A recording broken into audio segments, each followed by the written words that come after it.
The Veth did not announce the hijacking. That was the first thing Marin noticed. Not the silence of the intercom, not the way the transport had bypassed Deck 7's docking spur without slowing, but the absence of theater. Every alien species she had encountered in 14 years of frontier medicine made ceremony of violence. The Veth did not. They simply did it, the way a tide does not explain itself before it drowns you. She had been sitting in the rear passenger section of Carrier Sigma-Null, with her son Eli wedged against her shoulder, asleep with his mouth open, when she felt the ship change. Not in any way she could have named to an engineer. A pressure shift in the recycled air. A vibration at a frequency the bones register before the ears do. She had felt it once before on a refugee barge out of the Karathi system. 2 weeks before, that barge was never heard from again. She did not wake Eli. Instead, she looked across the aisle at the woman she had nearly collided with in the boarding queue 40 minutes ago. Doctor. Yale Oren, according to the conference badge still clipped to her lapel, Xenobiological Research Meridian Station. Oren was already awake, stylus in hand, not writing, looking at the viewport. You felt it too, Marin said. Oren turned.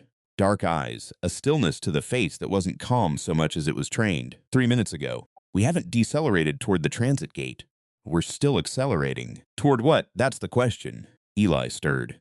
He was 9, and he had his father's habit of waking completely instead of gradually. One moment gone, the next entirely present. He looked at his mother's face and did not ask what was wrong.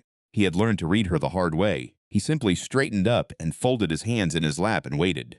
Marin squeezed his knee once, twice. Their signal. He nodded. The carrier held 41 passengers. Colonial Transit, mid-range vessel, the kind that ran the outer leg routes between frontier stations and the inner systems. Doctors, technicians, 2 junior diplomats, a handful of families who had waited out their contract years and were finally going home. Nobody of consequence, nobody who warranted an escort. That was presumably the point. She stood and walked forward. The passage between the rear section and the forward compartments was narrow. The kind of corridor that reminded you the ship had not been designed with human proportions in mind. The Veth had built it, or built something like it, and licensed the hull pattern to the Colonial Transport Authority, and they were a species of angular geometry. Long corridors, low thresholds, no accommodation for anything that walked upright and had shoulders. Marin was 5'7", and she had to angle herself sideways past the conduit housings. The intercom panel at mid-corridor was dark. She pressed the call button. Nothing. She tried the emergency channel. A tone sounded, not the connection tone, but the other one. The one that meant the system had received her signal and chosen not to respond. She stood with her hand against the panel for a moment, feeling the hum of the hull through her palm. When she walked back into the passenger section, there were 3 other people standing in the aisle. A big man in a dockworker's coverall. Patch on the shoulder read Gareth, which was either a name or a station designation. Arms crossed, jaw working like he was already doing the math on something he didn't like the answer to. Beside him, one of the junior diplomats, a young man named Fenn, who had introduced himself to everyone within the first 10 minutes of boarding, with the specific anxious friendliness of someone who had been told to make contacts, and Dr. Oren, who had left her seat. Intercom's dead on this end, Marin said. On all ends, Gareth said. He had already checked. She could tell by the way he said it. Not reporting new information, confirming shared information. Tried the manual pull-down panel in the service alcove. Same. Whatever they did to the comm system, they did it from the flight deck.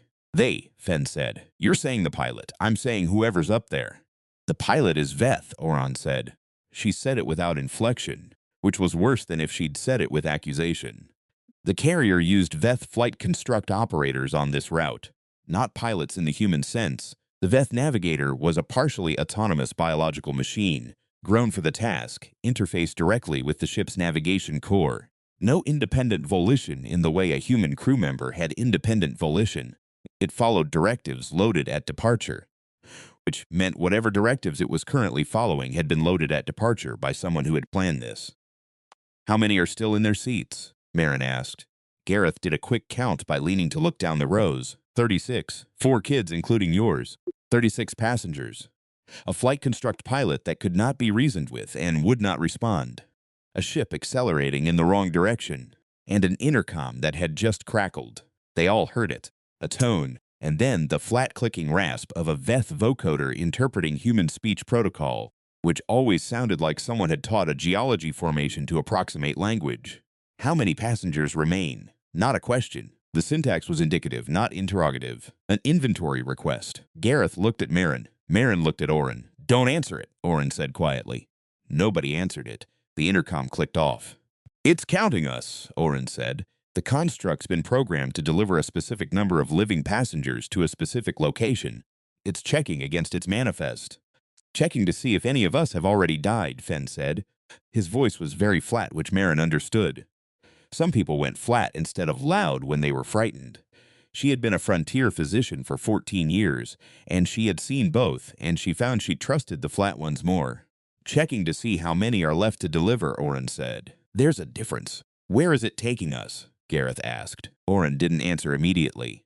She walked to the nearest viewport and looked out at the star pattern for a long time. The others waited. Outside, nothing changed. The stars moved the way stars move when you are going somewhere you did not choose to go, which is to say, imperceptibly, which is to say, with a patience that has nothing to do with you. The Veth have a processing station, Oren said, unregistered. It's in my research files, because I've been compiling reports from 3 different intelligence sources over the past 2 years, trying to get someone at Meridian Station to pay attention to it. Nobody has, she paused. The Veth classify certain biological materials as, there isn't a good translation, rendered components. They don't distinguish between organic resources the way we do. The silence that followed was the specific silence of a room full of people who have just understood something that they would have preferred not to understand. Right, Gareth said, after a moment. So we're not going to let that happen. He said it the way you say, a thing that is obviously true, and therefore requires no discussion. Marin found that she was grateful for him. They broke into working groups without ceremony. This was, she would think later, one of the things the Veth could never have modeled. The speed with which frightened humans organize, when the alternative is worse than the organizing. No hierarchy had been established. No one had been elected. Gareth simply started moving toward the rear of the ship because he had the mechanical instinct and knew where the access panels were, and the rest of them simply began thinking about what they could contribute, because that is what humans do when they are scared and the clock is running. Oren had xenobiological knowledge of the Veth construct's neural architecture. Marin had a medical kit and 14 years of improvised field surgery in environments with no proper equipment. Fen had, improbably, 3 years of zero-G structural engineering before he'd pivoted to diplomacy and still carried the reflexes. And Gareth had hands that knew machines the way some people know languages, instinctively, without having to think about the grammar. Eli sat with the other children. Marin had spoken to him for 2 minutes before she joined the others. She had told him the truth in the simplified but not dishonest version she had always used with him. He had listened. He had asked one question. Are you going to fix it? We're going to try. He had nodded. Okay. I'll watch the little ones. She had wanted briefly to say something large and permanent to him. The kind of thing you say when you are not certain there will be a later opportunity. She did not say it, because saying it would have told him something she wasn't ready to tell him, and because there was still work to do, and you cannot do good work while you are saying goodbye. She went to do the work. Gareth had found the auxiliary deceleration controls within 20 minutes. The carrier's emergency brake system was a mechanical redundancy, a physical reroute of the thrust reversal array that could be triggered by a manual valve in the rear service compartment, designed for situations where the navigation core failed entirely. It was not designed for situations where the navigation core had been deliberately reprogrammed, but Gareth's theory was that a valve didn't care about programming. He was right. When he and Fen turned the valve together, it required 2 people, a deliberate design choice, to prevent accidental activation. The carrier shuddered. The acceleration curve flattened.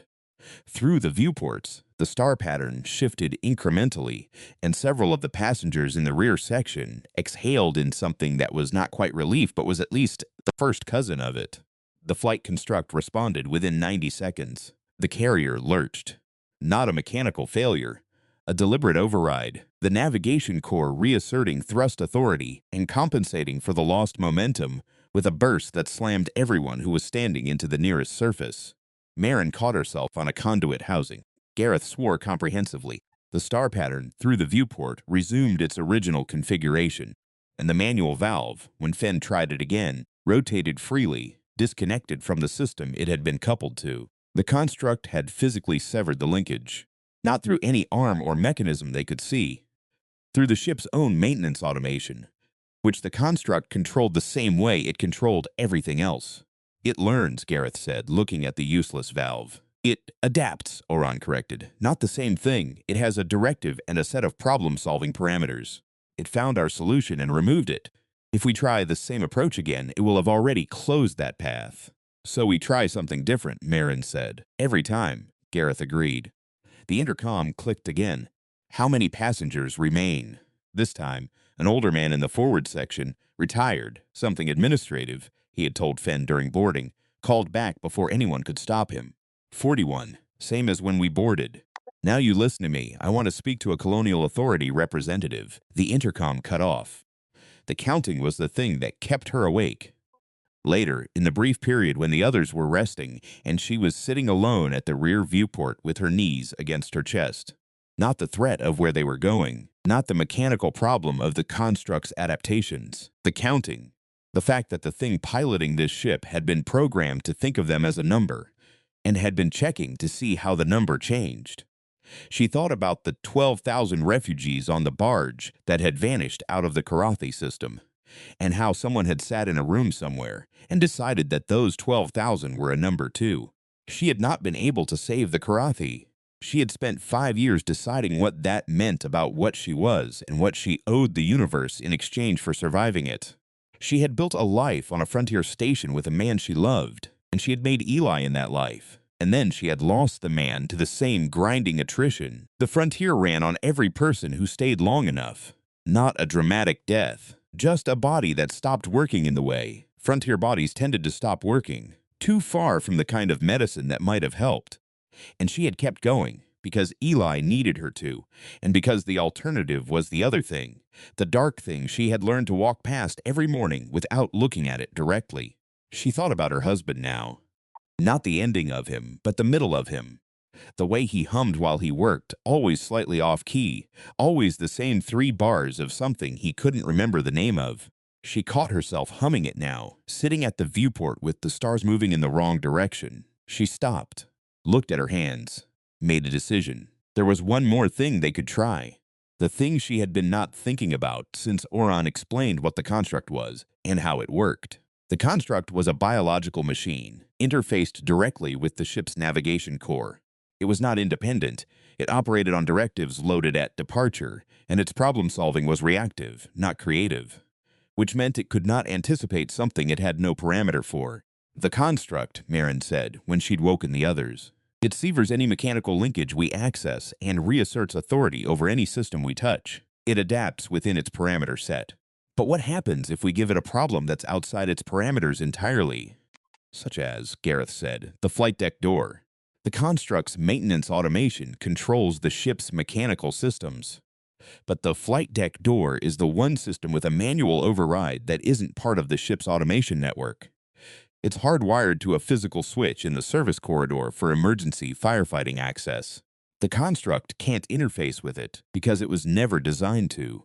It's too old. It predates the integrated automation architecture by about 40 years. Gareth was already shaking his head, but not in disagreement.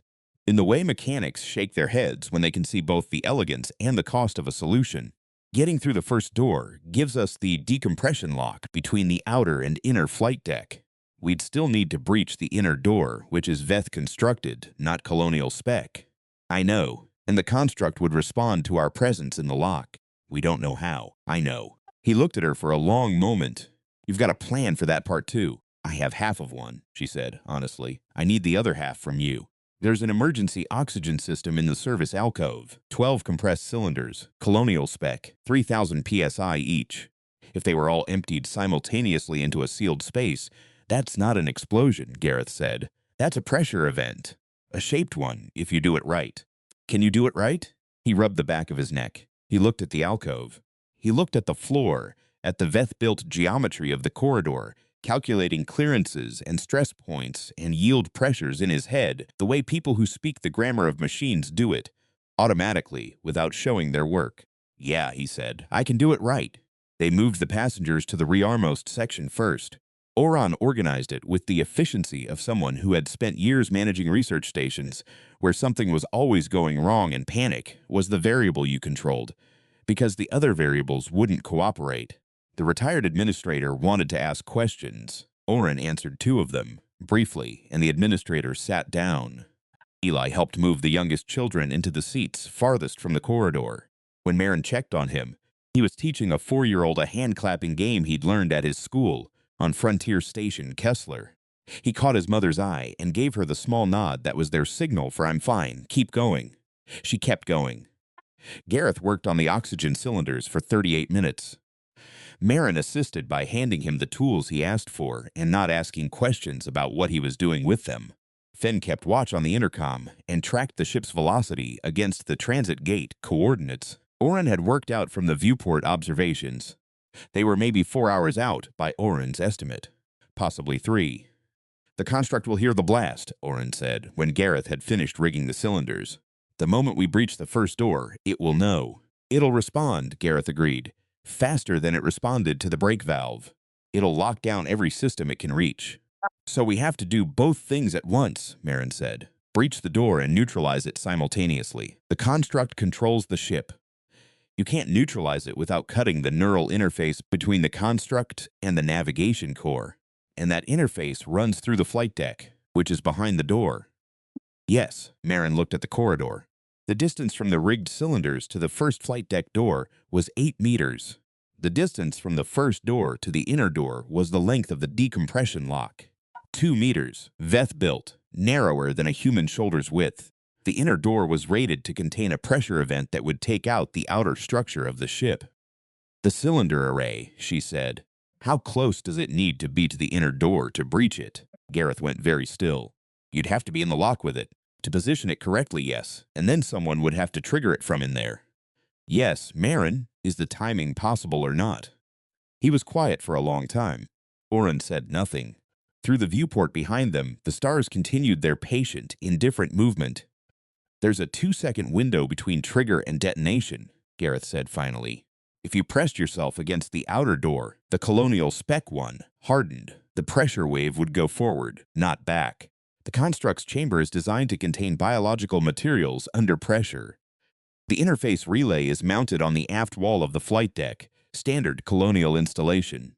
If the inner door goes, the relay probably goes with it." He paused. "Probably. But you'd survive," Oren said to Marin. 2 seconds. Against the outer door. "The math works." "Does the math work?" Marin said. "Or does the math produce a number we want it to produce?" Oren held her gaze. "Both," she said. "In my experience, those are rarely as different as we'd like." Marin stood at the start of the corridor for a moment. 8 meters of Veth geometry. Angles that were never meant for her shoulders. Floor panels that vibrated with the wrongness of where they were going. She was not a brave person. She had never thought of herself as a brave person. Brave was a word that implied you had done the calculation and decided the risk was worth it, and she had never felt like she was deciding anything. She just kept moving because stopping felt worse. She was a doctor who kept ending up in situations that required something other than medicine, and she kept doing the other thing because the patients were in front of her and there was nobody else. She thought of her husband's 3 bars of something he couldn't name. She hummed them, once, under her breath, and then she stopped, and she walked down the corridor. The first door opened on the physical switch, exactly as she had said it would. Old technology, honest technology, a switch that did the thing it said it would do without checking in with anything else first. She pulled the loaded cylinder array through the opening, one-handed. Her other hand braced on the doorframe, because the ship lurched again, course correction she hadn't been told about. The decompression lock was exactly as narrow as Gareth had calculated. She had to position the cylinders at a specific angle to get them seated against the inner door, and her hands were shaking. She noticed this the way you noticed things, when your body is doing something your mind has not fully agreed to, abstractly, from a short distance, like watching someone else's hands. The inner door was Veth-built, smooth as the inside of a shell, the same gunmetal blue-gray as everything the Veth manufactured, designed with the aesthetic of something that had been grown rather than assembled, which was because it largely had been. Through it, she could hear nothing. The construct would be aware of her presence. Every sensor in this section would be feeding it data, but it could not act on the information in here, because this old colonial spec lock had no automated systems for it to commandeer. It knew she was here. It could not stop her from being here. She wondered if it had a word for frustration. She suspected it did not. She positioned the trigger in her right hand. Her left hand she pressed against the outer door, the colonial door, the honest old door, palm flat, feeling the hum of the hull through her skin, the warmth of the recycled air, the specific vibration of a ship doing something it wasn't supposed to do.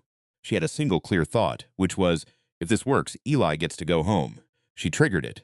The 2 seconds were exactly 2 seconds. She had time to notice this. Then the inner door was not there anymore, and the pressure wave went through the flight deck like a word spoken very loudly in a language that the Veth navigation construct had not been designed to receive. And the construct's interface relay came apart in the way things come apart when they encounter forces their engineers did not model for, which is to say completely. The carrier's navigation core, severed from its directive source, executed its emergency protocol. Without the construct's continuous input holding the thrust at maximum, the dead man's architecture of the system engaged automatically. The same logic that stopped a runaway train when the driver's hand left the lever translated into the language of starships by engineers who had never heard of any train. The thrust profile dropped to 0. The deceleration system, no longer being countermanded, began to do the thing it had been designed to do. The carrier slowed. It slowed over the course of 11 minutes, which was 4 minutes longer than it should have taken, and which Gareth would later explain was because the pressure event had also taken out 2 of the forward attitude thrusters. But the math still worked out. The carrier stopped, and then, because inertia is a patient physics and not a spiteful one, it began to drift. The emergency beacon activated automatically when thrust ceased. The Colonial Authority response vessel was on station at the transit gate and had been tracking the carrier's anomalous course for 2 hours. They were there in 40 minutes. Marin sat with her back against the outer door of the decompression lock for most of those 40 minutes. Her right hand had a burn along the palm from the trigger housing. Her ears were ringing. She was fairly certain she had cracked 2 ribs at some point during the initial pressure event. She had not noticed it happening, which was the way ribs often went. She ran a professional assessment of the rest of herself and found she was largely assembled correctly. Through the opened inner door, the flight deck was a ruin. The Veth construct had been distributed across most of the aft wall of the chamber, which she did not look at for long. The navigation core was still active. Status lights cycling through their patient green sequence, doing their jobs, waiting for new instructions, with the uncomplicated reliability of machines that had not been asked to do anything wrong. She heard footsteps from the corridor, small ones. Eli stood at the first door, which she had left open behind her. He had, she noticed, brought the 4-year-old with him, because he was 9 years old, and 9-year-olds do not fully appreciate the concept of stay put when there are interesting things happening at the other end of a corridor. He looked at his mother, sitting against the door with a burned hand and ringing ears in a ruined flight deck, at the wrong end of the universe. "You fixed it," he said. She looked at him for a moment, his father's eyes, his father's habit of stating things simply. "We fixed it," she said. "Everyone helped." He appeared to accept this accounting. He came and sat beside her, and the 4-year-old came and sat on his other side, and the 3 of them sat together in the drift of a carrier that was no longer going anywhere it hadn't chosen to go, waiting for the lights of the response vessel to appear in the viewport. Gareth found them there when he came to check on her. He stood in the doorway and looked at the 3 of them and the general state of the flight deck, and then at Marin's hand, and he did not say anything for a moment.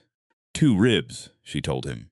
"Right," he said. "We'll get Oren to. Oren is a xenobiologist. You're a doctor. Tell her what to do. I'm going to need a second opinion on my own ribs, yes." He smiled at this briefly. Then he came and crouched in front of her and looked at her face with the attention of someone checking whether the structural integrity had held. And whatever he saw there appeared to satisfy him. "Response vessels on approach," he said. 41 passengers, same number we started with. She had not cried during any of it. She had been too busy during it. And then in the immediate after she had been taking stock. And then Eli had come. But she felt something move through her now, at the number, at the specific weight of it, 41, same as when we boarded. Something that was not quite crying but occupied the same space. "Good," she said, when she was sure of her voice. "Good." Oren had filed a preliminary report to Peridian Station while they drifted. A full report would follow in the methodical, detailed, documented form she applied to everything, with 3 separate sets of supporting data from the intelligence sources she had been trying to get someone to pay attention to for 2 years. Someone would pay attention now.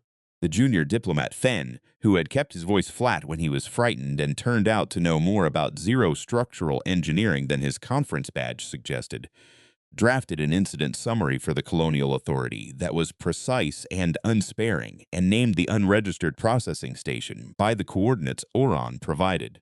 He sent it on 6 frequencies because he was learning. The retired administrator, whose name was Holst, and who had been asking questions the entire time, because questions were his primary technology, spent the waiting period talking to the younger passengers. Not with the anxious brightness of someone performing calm, but with the genuine, unhurried attention of someone who had decided that this was a useful thing to do with the time that was left. Marin watched him tell us to the 4-year-old. She could not hear it from the flight deck, only the cadence, and thought about how often the useful thing turned out to be the quiet thing. When the response vessel docked and the emergency connector locked on, the first Colonial Authority officer through the hatch was a young woman who had clearly been running through the standard protocol in her head the entire approach and arrived with her face arranged for crisis management. She encountered instead 41 people in varying states of calm, distributed throughout the rear section of the carrier, a 9-year-old who immediately asked her several procedural questions she actually had to think about. And, at the far end of the corridor, a doctor, with 2 cracked ribs and a burned hand sitting in an open flight deck telling her son the name of the 3-bar tune she had never been able to remember until just now. She had remembered it while she was sitting there.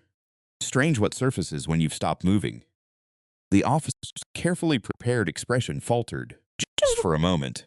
Then she straightened and began the process of taking everyone home, which was what she was there to do, and she did it well. Marin let Eli help her to her feet, which he was very serious about.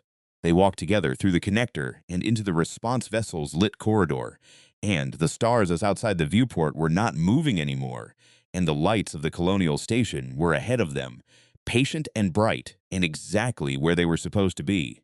She held Eli's hand all the way in.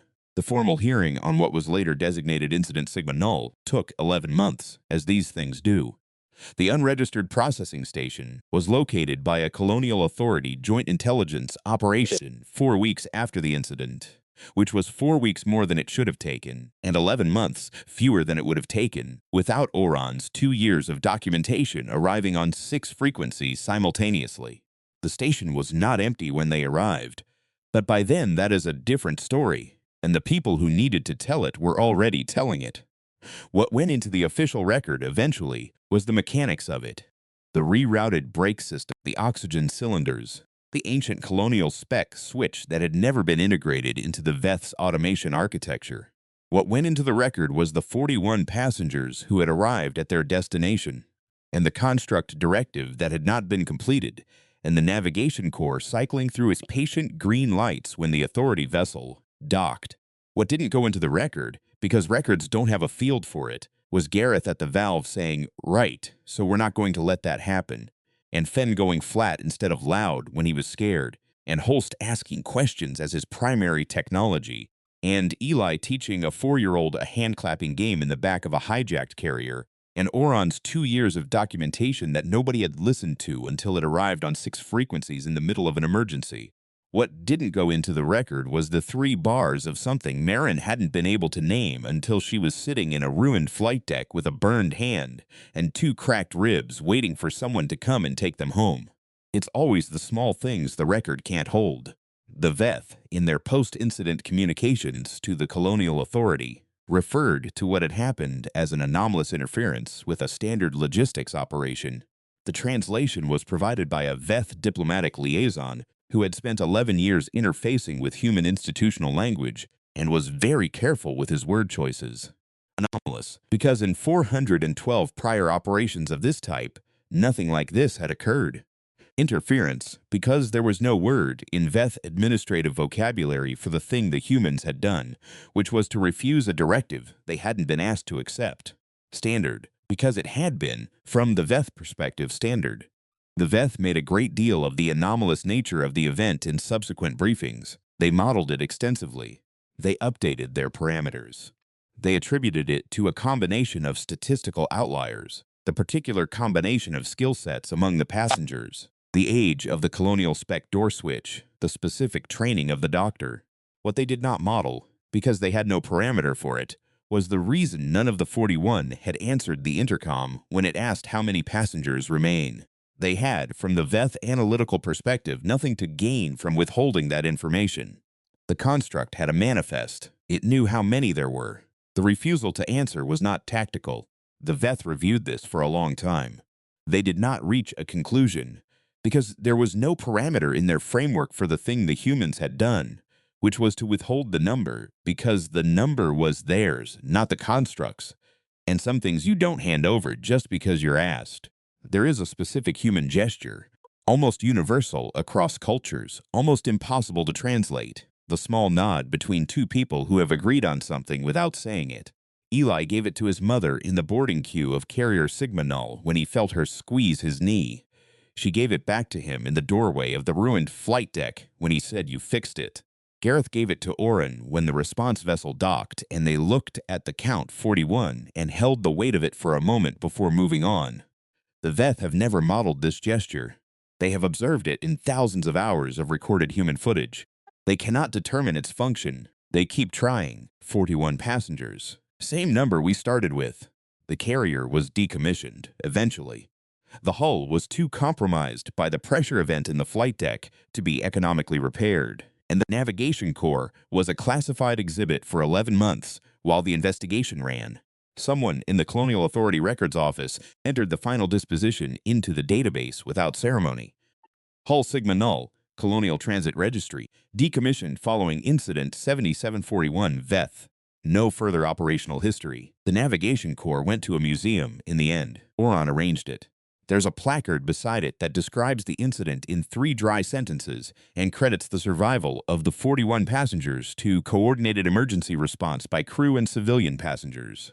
The museum is on Meridian Station. Marin has never gone back to see it. She doesn't need to. She knows what happened.